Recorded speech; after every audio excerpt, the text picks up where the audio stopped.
Sir दीपक नाम है मेरा। नमस्ते।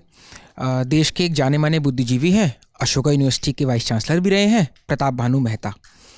मेरे सामने 15 मार्च 2021 का, जिसकी रिलीज डेट बाद में 18 मार्च 2021 हुई, उनका रेजिग्नेशन लेटर है। एंड आई कोट, वो कहते हैं, my association with the university may be considered a political liability after a meeting with founders. Founders यानी कि आप, यानी प्रथमराज सिन्हा, प्रमथराज सिन्हा और आशीष धवन। जी जी। क्या प्रताप भानु मेहता का अशोका यूनिवर्सिटी में होना आप लोगों के लिए, यानी अशोका यूनिवर्सिटी के लिए, एक पॉलिटिकल लाइबिलिटी हो चुका था? दूसरा, उस मीटिंग के दौरान क्या हुआ था? 3 बरस बाद अब लोग जानना चाहते हैं कि हमारे यहाँ से भी नॉर्मल कोई भी व्यक्ति छोड़कर जाता है तो चर्चा होती है कि साहब ये क्यों गए, क्या हुआ। प्रताप भानु मेहता के एग्जिट की पूरी कहानी क्या है? प्रताप भानु मेहता की एग्जिट की कहानी बहुत लंबी है, लेकिन मैं संक्षिप्त में बताऊंगा। प्रताप मेरे ही मित्र थे। मैंने ही उनको शुरू में अशोका के बारे में बताया था और वो बड़े ही दिलचस्पी से हमारे यहाँ आए थे। हमारे सेकंड कॉन्वोकेशन वाईएफ के वो स्पीकर रहे थे। पहले कॉन्वोकेशन के स्पीकर थे श्री आंद्रे बेते, सेकंड कॉन्वोकेशन में वो स्पीकर थे। और जब हमें पता चला कि वो सीपीआर छोड़ने वाले हैं, सेंटर फॉर पॉलिसी रिसर्च के डायरेक्टर थे, तो जब उन्होंने बात की कि वहाँ से वो आगे बढ़ रहे हैं, तो हम ही ने उनको इनवाइट किया कि आप हमारे वाइस चांसलर बनिए। और हम बड़े खुश थे कि वो हमारे यहाँ वाइस चांसलर बनेंगे। तो शुरू में जब हमारी बात हुई तो उस समय भी वो इंडियन एक्सप्रेस में ऑपेड लिखते थे। तो हमने बात की कि भाई देखिए, आप कुछ भी लिखें, वो आपकी मर्ज़ी है, लेकिन जनरली इंटरनेशनल यूनिवर्सिटीज़ में या कोई भी यूनिवर्सिटी में कभी भी ये प्रथा नहीं रही है कि वाइस चांसलर हर हफ्ते एक ऑपेड लिखे।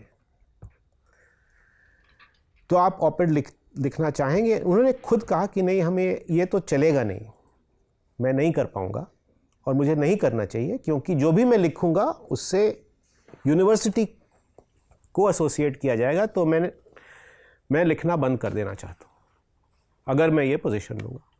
तो हम भी खुश थे, वो भी खुश थे। फिर बात उठी ही नहीं। फिर जब उन्होंने लिखना शुरू किया, फिर वाइस चांसलर बने, तो वो लिखते गए और वो बार बार लिखते गए। हमें कोई एतराज़ नहीं था, वो हमारे वाइस चांसलर थे। और देखिए, अशोका के साथ बहुत सारे विवाद जुड़े हैं। विवाद इसीलिए होते हैं क्योंकि हम किसी को रोकते नहीं हैं। अगर रोकते तो विवाद होता ही नहीं। तो वो लिखते गए और फिर एक दिन उन्होंने खुद कहा कि भाई, हम ये बात लोग भूल जाते हैं, शायद आपने जो शोध किया है वो रिज़ाइन का शोध किया है, जो अशोका से रेजिग्नेशन है। आप ये भी चेक करिए कि वो अशोका के वाइस चांसलर पद से कब रिज़ाइन किए और क्यों रिज़ाइन किए, ये किसी को नहीं मालूम है। सबसे सिग्निफिकेंट बात ये है, ये अशोका से उनका रेजिग्नेशन है, अशोका यूनिवर्सिटी के प्रोफेसरशिप से उनका रेजिग्नेशन है, उनका वाइस चांसलरशिप से रेजिग्नेशन नहीं है। अगर आप जानना सचमुच चाहते हैं कि क्या हुआ, तो आप ये चेक करिए कि उन्होंने वाइस चांसलर पद से कब रिज़ाइन किया और क्यों रिज़ाइन किया, और क्या उस समय फाउंडर्स ने इनसे कहा था कि आप वाइस चांसलरशिप छोड़ दीजिए। तो बात ये हुई थी कि उन्होंने खुद कहा कि देखिए, मैं अपनी लिखाई बंद नहीं करना चाहता, मैं पॉलिटिकल साइंटिस्ट हूँ और मेरा बनता है कि मैं लिखूं, और ये मेरा ड्यूटी है, मैं इस देश के लिए करना चाहता हूँ। और मैं खुद कह रहा हूँ कि मैं अशोका के लिए ठीक नहीं हूँ, क्योंकि मेरे लिखने से और अशोका से बिल्कुल इस तरह का नाता बन जा रहा है जो अशोका के लिए ठीक नहीं है। तो उन्होंने खुद वाइस चांसलर पद से इस्तीफ़ा दिया। और ये हमारे लिए बड़ा शॉक था, क्योंकि अगर सडनली आपके वाइस चांसलर रिज़ाइन कर दें बीच सत्र में उनके, हम क्या करते?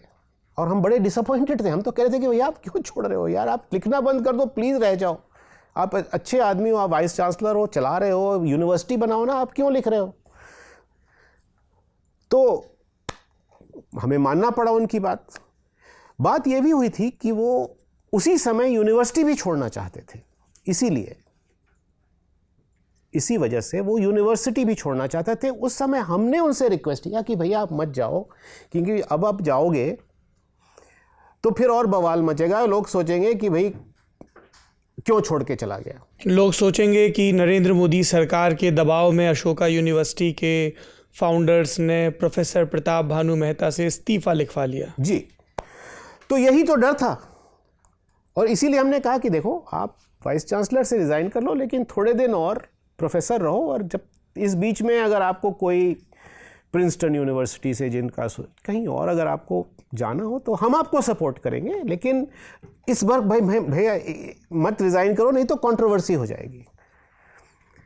तो सच बात तो उल्टी थी, जो 1 साल पहले हो चुकी थी कोविड के पहले, और फिर ये डिसाइड हुआ कि चलो ठीक है अभी मैं रहता हूँ, और वो रहे और वो लिखते रहे।